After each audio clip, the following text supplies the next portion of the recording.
Lubuntu shifting focus away from supporting older machines. Microsoft offers desktop as a service. A new website makes choosing the right Linux distribution a bit easier, plus Firefox. They're getting a new facelift. They have plans for a new logo. Malware is found in Steam. These are 5 stories that I'll be taking into account.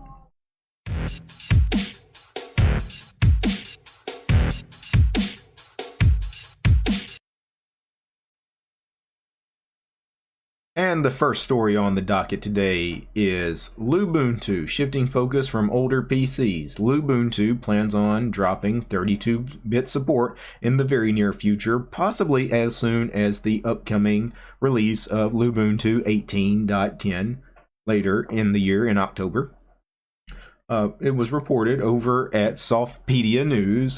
Today I'm viewing the news since all this news is text-based. You guys know I love the Lynx text-based browser, the Lynx terminal browser. That's what I'm going to be viewing all the news articles in today. So over at Softpedia News, the author Marius Nestor, he wrote this particular article. I'll read a little bit of it. Lubuntu developer Simon Quigley informed Softpedia today that future releases of the Lubuntu Linux operating system will shift focus from being a Linux OS for older PCs to a modern, functional, modular GNU/Linux distribution. From the moment it was created 8 years ago, Lubuntu has always been known as the official Ubuntu flavor targeted at users for old computers from 10 years ago. But that focus, of course, is now changing. Lubuntu, I've used it for many years myself. Lubuntu has always been that distro that I could recommend to people to resurrect machines that were, again, as the article says, 10 years old, or 12 years old in some cases, 15 years old in some cases. That, of course, is about to change. Lubuntu, the article goes on to say, it's never been a bloated operating system and it never will, but 32-bit computers are going away and they're very hard to find these days. The development team has decided that it's time to shift the main target of Lubuntu from old PCs to modern, yet functional and modular GNU/Linux distribution that won't stand in your way. So basically, they're right. 32-bit computers, you don't see them very often anymore. It's very hard to come across a 32-bit computer out in the wild, you know, in your daily life. You don't see too many people using 32-bit machines anymore. So they feel the need to drop support. They're no longer going to offer a 32-bit ISO at some point, possibly as soon as the very next release of Lubuntu 18.10, which makes sense. Lubuntu 18.10 will also be a major release for Lubuntu in the fact that it will be where they switch from LXDE finally to LXQt as the default desktop environment. Lubuntu has used the LXDE desktop environment since the beginning, but they have been planning on making the switch to the LXQt desktop environment for some time. At 18.10 Cosmic Cuttlefish will be when that becomes official, and that may be the first Lubuntu release where they go ahead and drop the 32-bit images. I think it's a smart move. I don't think every one of these, distros that uses a quote lightweight desktop environment all need to cater to really ancient hardware. We've already got distros that will probably continue to offer 32-bit support, things like Puppy, Antics, those kind of distros. We don't need 100 Linux distros that are all offering 32-bit images because there's just not enough of those machines out there to have that many distros all catering to that very small niche of users out there. So I applaud Lubuntu for going in a different direction. The article mentioned, of course, that Lubuntu has never been bloated. I have never liked this word here, bloated. It is so subjective. When people talk about a distro being bloated, or sometimes when they talk about it being minimal, what does that mean? Well, that means different things to different users. But for some users, for example, bloated means the fact that your Linux distribution installs a Office suite by default.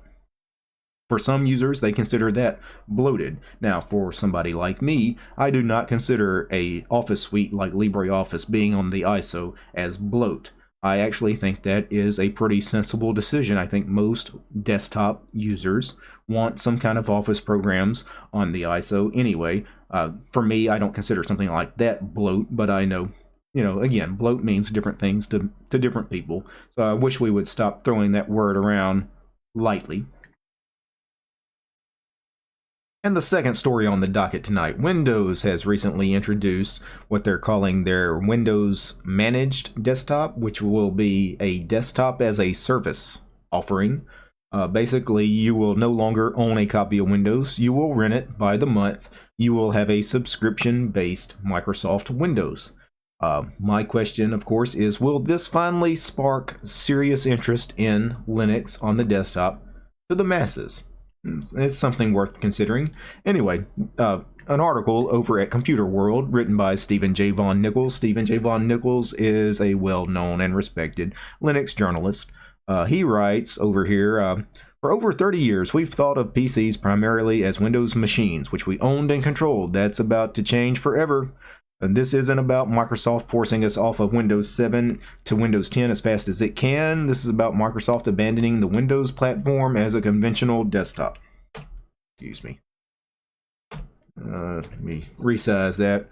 Got some text missing here, but anyway, Microsoft. Basically, the article goes on, Microsoft Managed Desktop is a new take. It avoids the latency problem of the older Windows DAAS offerings by keeping the bulk of the operating system on your PC, but you'll no longer be in charge of your Windows PC. Instead, it will automatically be provisioned and patched for you by Microsoft. Maybe you'll be okay with that. Maybe you won't. Basically, now from now on, you're going to basically rent Windows. You're going to pay by the month to use Windows. You're now renting your desktop operating system. Think of how Microsoft shifted focus from their Office suite, Microsoft Office. You no longer go and buy the Microsoft Office suite for $300 or whatever it happened to be back in the day. No, now you actually rent Microsoft Office 365. Same thing. They're pivoting from Windows to very soon you're basically going to have Windows 365. Are most desktop computer users going to be cool with that? I suspect a large number of them will not. I think a large number of them will want to explore other options other than, subscribing to Microsoft Windows 365 or whatever they're calling it now, the Microsoft Managed Desktop Service. What are your options? If you don't want to run Microsoft Windows, what are your options? Well, the masses, their only option that they've ever heard of is Mac OS. Is that really an option for most people? No, that is not an option for most people, mainly due to cost. Most people cannot afford Mac hardware. The other reason it's not an option is because if you're trying to stay free, to get away from what Microsoft is doing, why would you run over to Mac OS? I mean, yeah, you're not going to be paying, any kind of subscription for your desktop. You still own your desktop, but it's still very much locked down. You can't do much with it. It is very much a walled garden. So if you are serious about your desktop computing experience, really, you have to look at the free and open source options out there. You need to look at free and open source operating systems. And there's several out there, but the only one that's mature enough to be taken seriously as far as a desktop operating system is Linux. Let's be for real, BSD is not ready for prime time on the desktop. Things like Haiku, ReactOS, a lot of the other Unixes, Solaris, those sorts of things. You're really not going to run those on a desktop for daily use. Linux, though, is a very viable alternative to Windows on the PC. So I think we could see some serious adoption to Linux. Now, will this finally be the year of Linux on the desktop? I don't think desktop computing is ever going to be what it once was. I think Linux desktop computing is definitely on the way down. Mobile is where it's at. Everybody these days, they do most of their computing, especially the younger generation, they do all of their computing on mobile devices, on phones, tablets, even, other than laptops, really netbooks. No, they do small devices. It's really the old school folks that still cling to, your typical desktop computing experience. But a lot of those people, they're going to be very put off by what Microsoft does with this desktop as a service offering. So I think a lot of those people, if they have any technical ability at all, if, downloading an ISO and burning it to a USB stick, reformatting a hard drive and installing something like Ubuntu, which is let's be honest, it's dead simple to install things like Ubuntu, Mint, Elementary, Peppermint. I think we could see some pretty serious Linux adoption. I think we could grow our numbers substantially, maybe double it. I don't think that's, completely out of the question. And the third story on our list tonight is a new website. I came across this website from a posting over on Reddit the other day about a website called distrochooser.de that helps you decide the right Linux distro for you based on your needs, your interests. So if I go to distrochooser.de, let me go ahead and launch this particular website. Basically, we start a test. How accurate is this test? You know what, that's debatable, but you know what, let's go through it. How about we see if it can figure out what is a good distro for me. You guys that have followed the channel for a while, you guys typically know, what I typically like. You guys know I here lately on the channel, I mainly stick to rolling releases. I stick to, kind of the nerdier side of things. I like to minimal. I like things minimal, fast, light. I like to build my own systems for the most part. I rarely stick to anything that's offered pre-built out of the box, as far as a desktop environment. If you give me Ubuntu, that's fine. I'm not going to run the GNOME desktop environment. Very soon I'm going to have Xmonad or OpenBox or something on that thing. I'm going to hag on it a little bit. So let's start the test. So if I click start the test, the very first question: some distributions are made for special purpose, some for daily use. What do you need? Let me see if I can actually zoom in here so we can see the questions. I'll zoom in 150% here. Anyway, do I want Linux for daily use? Do I want Linux for anonymous web browsing? Do I want Linux for data rescue? I prefer a distribution which is supported by game publishers. I want to use the distribution for scientific purposes. None of that is applicable to me itself. I just want Linux for daily use. Yeah. Computer knowledge. How would you rate my knowledge using my computer? I often need help. No. I am already able to solve my problems with my computer by myself. Yep. I can troubleshoot problems with my computer by myself. Yeah, you know what? I'm probably that last person. I pretty much in my own support network. I rarely turn to others to help me out. I'm sure it's out there in a wiki or on Google or some kind of Stack Exchange, so that's me. All right, so Linux knowledge. How would I rate my Linux knowledge? I do not have any. I already use Linux for some purposes, or I have good knowledge about the Linux operating system. I'll choose the last one. Installation presets. How many preferences do you wish to change by yourself during the installation? I want to use the default preset. That's not me. I do not need preset values. Yeah, that's me. Or I prefer to do as many settings using graphical interfaces by myself. I'm not exactly sure what they mean by that. I'm going to choose that last one though, just to speed things up. That's kind of confusing the way they worded that. Let's see, installation, live test needed. No, I don't need to test things live. I don't need a live image. I don't need to create a live USB or a DVD. I can test it on physical hardware if I need to. I want to install Linux the classical way on my hard drive. Yes. So that is what I want to do. Hardware support. Let's see what the options are. My computer should support the 64-bit architecture. Yes. All right. Some distributions prefer articles and wikis for troubleshooting. Do I prefer reading wikis or asking others for help? I like wikis. Yada, yada, yada. To speed things up, I'm going to, off camera, choose the other. I've done the first 7. Let me do one more on camera. Do I prefer a Windows-like user interface or a Mac-like interface? I do not prefer any user face. That's me. I can get work done in anything, so I've done about half of it on camera. I'll do the other half off. I'll be right back. All right, I'm down to the last couple of questions. Do I want to install programs from some kind of graphical app store or through the terminal? I like the terminal. Let's see, software updates. Do I prefer fast updates or do I prefer stable? Here lately, I've been on rolling releases. I prefer fast. You guys know I love unstable. So anyway, should we get the results? And let's see how well Distro Chooser chooses a distro for me. Arch Linux, one of my favorite Linux distributions. Great answer for somebody like me. Cubes OS. Cubes OS basically, you run everything basically in these containers, these virtual environments. I'm not sure why it suggests that for me. That's kind of a strange choice because I didn't mention, wanting anything like that in any of the questions that it asked. So it's an odd choice. Void Linux.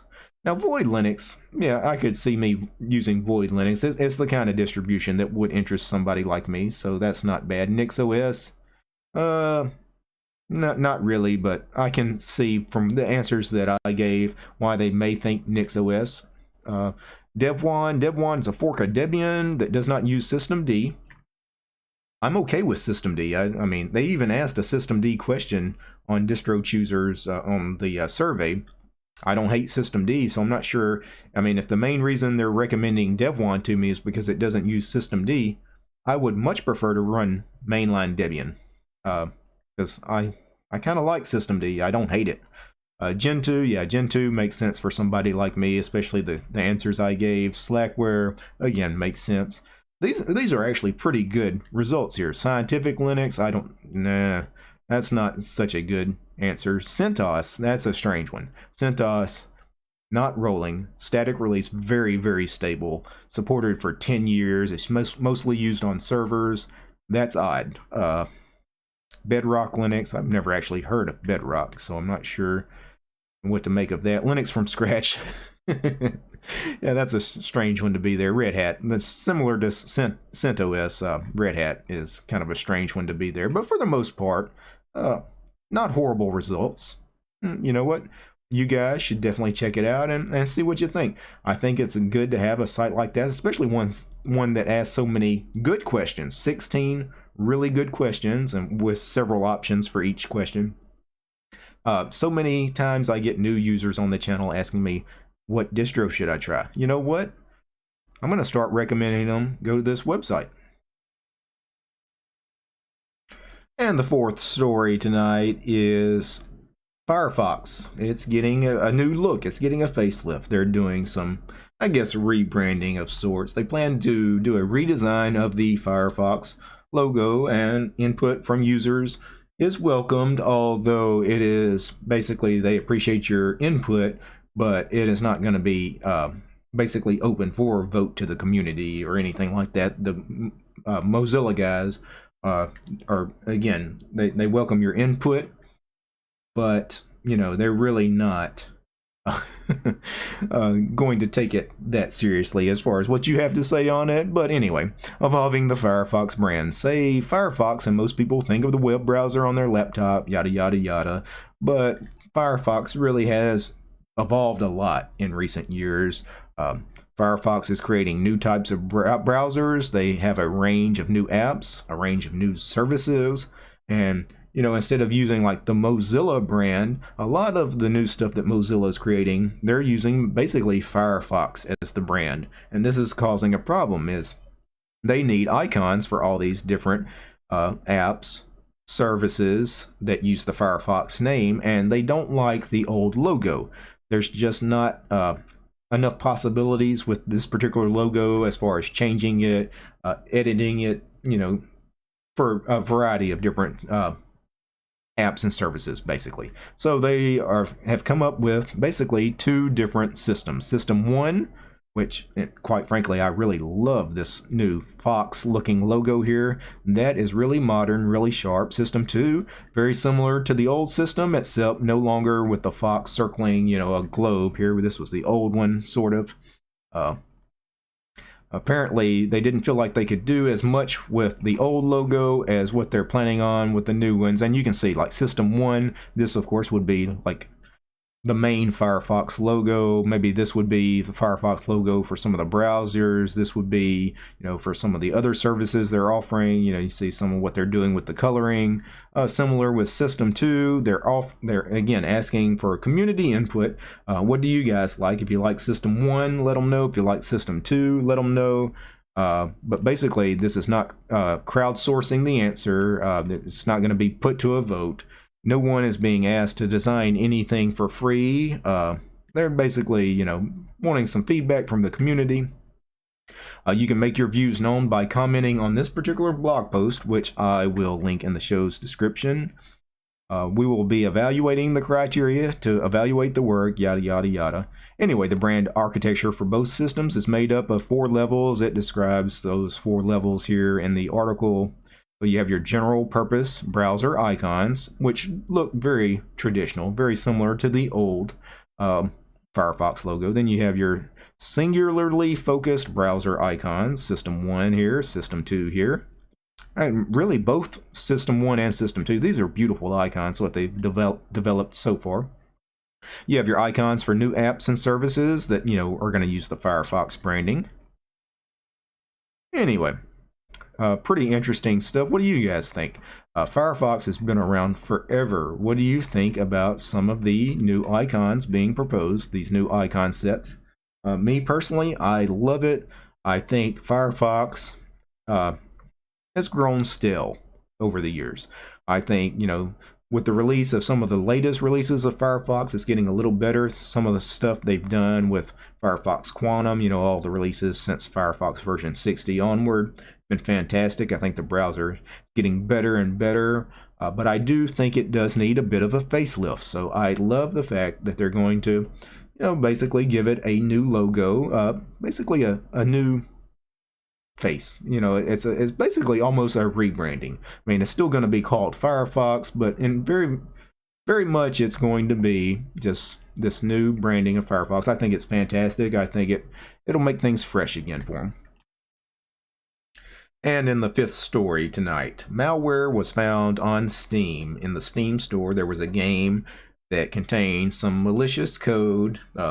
Users were downloading and installing this game, and some of these users, their antivirus software was being triggered. They let the Valve guys know, and you know what? Yeah, there was malware in this game. So if we go to this particular article, this article is over at digitaltrends.com. Written by Gabe Gerwin. I'm back in the links text web browsers because I don't need any graphics for most of these articles. I did have to switch over to Firefox for the distro chooser website article that I did, is because the distro chooser thing was interactive. It required, you know, some JavaScript and stuff that I had to switch over to Firefox for that. And I also had to switch over to Firefox, oddly enough, to view the Mozilla blog. It would not load in links. It gave me an error that it would refuse to open that link. Apparently there was some code on that page that you can't, I guess, be in a text-based browser like LinkedIn. I actually had to open up Firefox to view mozilla.org. I wonder if that was planned by the Mozilla guys. That's interesting. But anyway, the Digital Trends website works just fine here in links, so I'm back. And, you know, what I find a more pleasing environment to read an article. Anyway, the name of this article is Valve bans Steam developer removes game over malware. Scamming. So basically, earlier this year, Steve, creator Valve, announced that it was opening up the online marketplace to nearly all games provided that they weren't illegal. This gives players more choices when they're browsing, but one game previously available on Steam appeared to be infecting users with malware. The platformer Abstracticism, I hope I pronounced that anyway, which was advertised on Steam as a game with a stylish, minimalistic design and relaxing atmosphere, appeared to install cryptocurrency mining program on users' systems after the game was installed. So it's the same old story here. You install some program, and basically what tends to be the malware of choice these days, because we've had several of these stories, especially Linux related. I mean, the Ubuntu Snap Store had some malware detected in the Snap Store. What was those programs doing? It was installing a cryptocurrency miner on your system, a Bitcoin miner in that case. The Gentoo hack. It is strongly suspected that the Gentoo hack, somebody was trying to install cryptocurrency mining program on your system. If you were using Gentoo, the Arch AUR, the Arch user repository, the malware found in that also was probably a cryptocurrency miner. So I guess this is the new world we live in. You know, you have to deal with these things. These cryptocurrency miners, they're trying to game the system in such a way they need basically to take over as many other people's machines as possible to get all of us mining for Bitcoin, taking a little bit of each of our system resources to help them mine for Bitcoin to, I guess, to get rich. I mean, this is the world we live in. I'm reading a little bit more of the article. Some antivirus software was, you know, throwing up flags. It recognized this as a Trojan virus. Anyway, Steam took action immediately. They banned the user, and under further investigation, I guess they kept the ban going. So I guess the guy, at first, he kind of admitted that, yeah, it might be a cryptocurrency miner. Then he backed away from his story and said, no, I didn't do anything. After further investigation, though, this particular user that uploaded that particular game to Steam, he's banned. The game is no longer there, so that problem is solved. But we do need to be aware of, you know, there are people out there wanting to do harm to our systems, and sometimes not harm as in they don't want to damage our machines, but they do want to take over our machines, at least in a small, subtle way that unknowing to us. Basically, this whole cryptocurrency craze has just really gotten out of control, and I don't like it.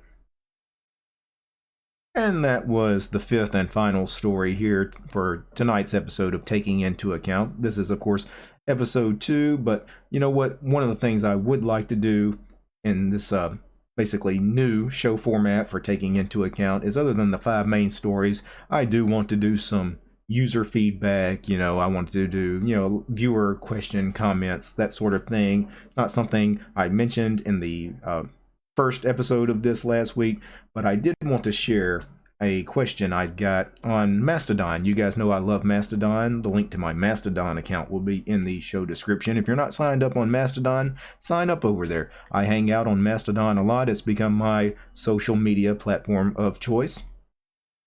And I got a question recently. Hi, Derek. Came across your channel. Thank you for what you do. Really helps to see different parts of Linux I never knew about. Makes me want to learn more and dive deeper. Any advice how to get better and keep moving forward? I am quite a big gamer, but trying to move away from it and spend more time doing things with Linux. I really like i3, but my lack of knowledge with scripting and Linux hampers my ability. How can I get to a point where I'm comfortable to do anything I can think of in Linux? And I did not ask this guy for permission to post this. This was a direct message to me in Mastodon, so I will not mention his name. But this could have been anybody. I've gotten these sorts of questions 100 times at least since starting this channel about 10 months ago. Basically, I really liking Linux. How can I get better at Linux? My answer is always the same. Just practice. Just keep doing what you're doing. I mean, he mentions he wants to learn things like tiling window managers. Well, install more tiling window managers. You've played with i3.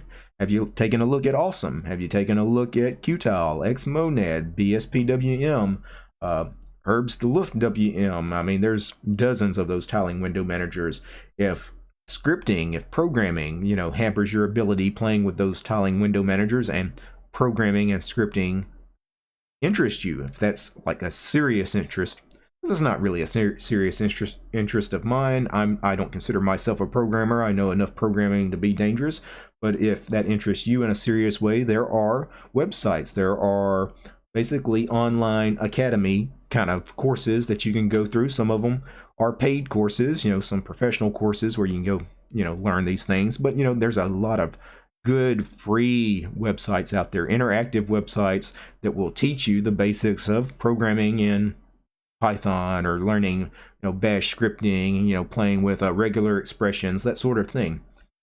Just Google it if that's your sort of thing. If you want to learn more about Linux itself, as far as how Linux is built, what makes Linux tick, just, you know, administering Linux machines, play with Linux, install Linux as much as you can. Learn to love VMs. Go through a bunch of Linux installs and VMs. Try everything, especially, you know, some of the more minimal kind of installs, things like Arch. Install Arch, you know, a dozen times in a VM. See if you can get it up and working. If when you find that you've kind of got Arch down, you can do Arch. Move on to something like Gentoo. And eventually, you may want to try your hand at Linux from scratch. It's going to take you a while to get to that point, but just practice. Practice makes perfect. That's all I can say. Just stick with it. That's all you can do.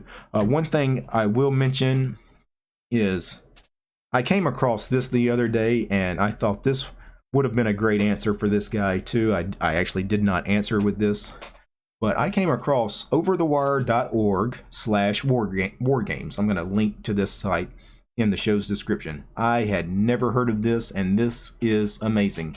Basically, it's some kind of terminal games. I guess you SSH into some server and play these games, and basically you learn like bash commands and things. For example, if I click on the first game, Bandit here, well, actually, if I click level 0 here, which is the very first level, it teaches you how to SSH into a server, this server on port 2220, your username. It gives you a username and password. You move on to level 1, and here's the commands you learn in level 1 to solve this particular level.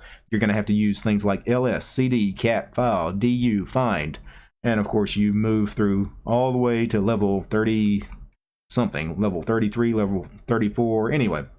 And each of these lessons, basically these levels of this game, you learn new things like grep, sort, unique, strings, base 64, tar, gzip, etc., etc. And that's just the Bandit game. If I go back, there were other games after Bandit. Then you have things like Leviathan. Dare you face the Lord of the Oceans? And of course, no doubt, this is very educational too. What kind of commands are you going to learn?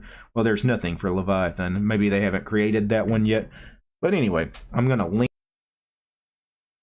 the Wire site for those of you that want to maybe play with this terminal-based game that teaches you some terminal commands, teaches you a little more about your Linux system. So that's my answer on that.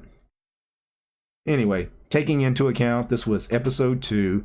I made episode 1 last week and I released it on a Thursday. I told you guys I wasn't sure what day of the week I would try to stick to releasing these things every week. I wanted to pick a day every week that you would get an episode.